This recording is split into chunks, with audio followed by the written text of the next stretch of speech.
everyone, today I'm going to show you how to take your 2D image and turn it into a 3D model using Hitem 3D and drop it straight into your live action footage for some stunning VFX. So let's dive in, shall we? So the genera is where you transform your image into 3D. It also gives you the option to generate forward side of the image you want to convert into 3D. So let's upload an image.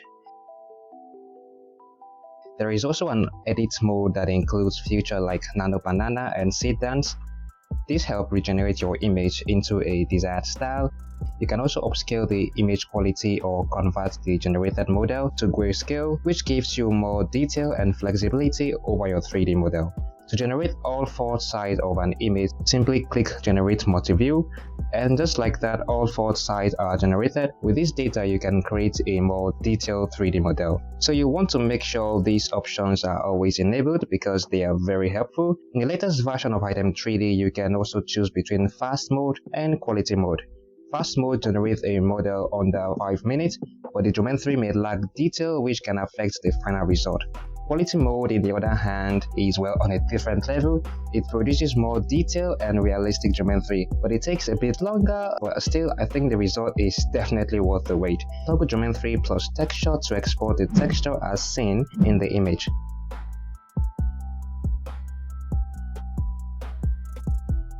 You can also click the retry button, which is free, up to 3 times before it starts using your credits. And then you can switch between different material view to see how the model looks with various surface appearance, which is very helpful. You can also download the model in different file formats, although the Blender format isn't available yet. The edit feature is where things start to get really flexible. It comes with some powerful tools that let you edit specific areas and reshape your model, giving you more control over the final look. But it doesn't stop there. You can also build simple 3D model directly within Hitem 3D with no credit charge. And you can also add and edit text in 3D space. Can you believe that? Even bring in additional assets from the built-in library to enhance your scene. And that said, it's not fully complete yet. Some key features are still missing, like a proper 3D camera system and an animation tab, which will take things to a whole new level. The rigging option also isn't available for now, so you can't animate characters just yet. Still based on how fast the tool is evolving, but then again there's a strong chance these features will be added in future updates. Moving on to the portrait that mainly focus on human subjects like smiling faces and people, so just think of this as a human focused toolkit where you can enhance details and adjust specific features. So assuming you are not satisfied with the texture or design, that's where the texture option comes in. It also has an edit mode that allows you to tactically drop your imagination, but in this case I'm only going to change the design.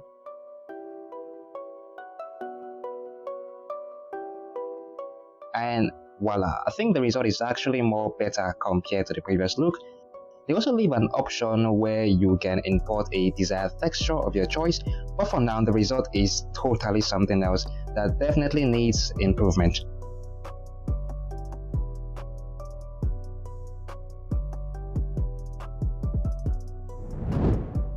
And now the 3D relief feature is quite very interesting. It works like 3D extruder because it pushes depth out from a flat surface to create that sense of volume. With the right settings, this is great for turning flat designs like logo into something that feels like 3D. You also have the options to bend angles, giving your model a more stylish look. And the cool part about this is that you can keep the original image. Now and then, this is where things get really powerful, because with segmentation, you are not just editing a model, but you are controlling specific part of it individually. So instead of working on everything all at once, you can isolate, separate, and rebuild each of these 3D objects piece by piece. But the downside is that it's still in its beta phase, so it may not be fully stable yet. But overall, each of this section has a specific role, and once you understand this, it becomes much easier to navigate Hitem 3D. So then back to the main workflow, and here I'm going to import a sword image and click Generate Multi-Views to create multiple angles for a more better geometry detail. Then I will enable the required settings, and with that, we are good to go. So before diving into Blender, I'm going to test and compare this result with one of the most popular image to 3D model tools, and that's Tripo AI. And also known for its advanced features and speed in terms of generating 3D models, it also has a pretty friendly interface, so I will just go over to the Upload tab and drop the sword image to see what it generates. Now, while Tripo AI works really well for quick prototype and generating basic 3D assets, it doesn't always hold up when you are aiming for realistic depths, clean geometry, and high quality rendering. Most of the times you will notice softer geometry like less accurate structure, and that's where Hitem 3D clearly stands out. With its newest feature 2.1, it introduced an improved geometry system that preserves far more realistic surface detail, and the generated mesh holds up much better under different material views. It also does a better job at interpreting depth from image, which means the final result looks more solid compared to what you typically get from faster generation tools. So if you're aiming for precise quality and realism, Hitem 3D is definitely the right choice. So just to be sure this isn't just a theory, I'm going to take this straight into Blender and test it properly. So I'm just going to import the model and see how it behaves in real 3D environment. Hopefully it doesn't crash or break along the way. So far everything actually imports correctly and it still looks clean, geometry looks intact, and that's actually a good sign. Now I'm going to switch over to the shading tab and add the texture node to see the final look. So this is actually where most AI generated models either lose detail or start to break apart visually. But surprisingly, this actually turns out better than I expected. Just look at how well the detail is preserved, the surface definition is clean, and the geometry feels stable and solid. And then this is just basically what you need when building a 3D model. So far everything looks good inside Blender, but the real question is, can this actually really work on mobile, or will it stay smooth when compositing VFX? Well, let's find that out together. So first I'm going to add a 3D camera tracker to the footage.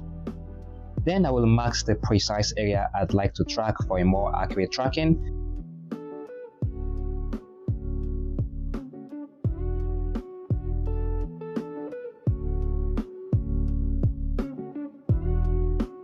Well, fair enough, the tracking was 96% successful, so I'm going to copy the tracking data and apply it to the model.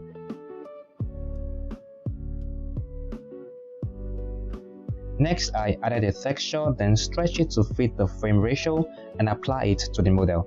Now I'm going to increase the resolution to see if the model still has the detail, and surprisingly, it still does. So far everything has turned out great and is still looking real good. Now I'm going to dive into DaVinci Resolve and composite some simple VFX using the Fusion page.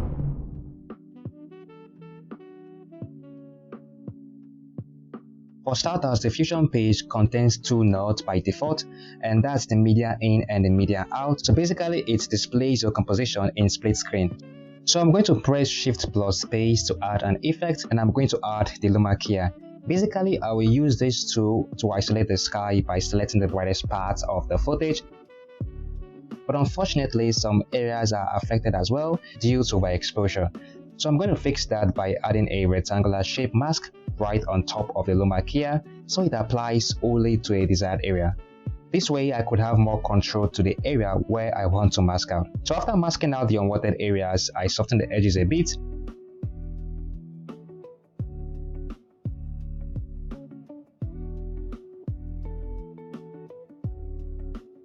And next I add the sky footage I will be using to replace the original sky with. Then I place it below the main footage, so the main footage sits on top of the sky.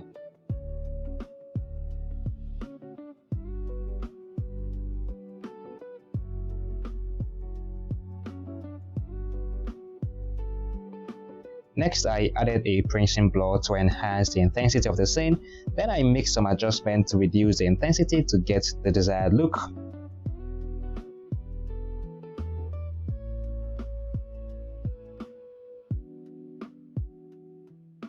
Finally, I jump into the color page, and this is where everything comes to life.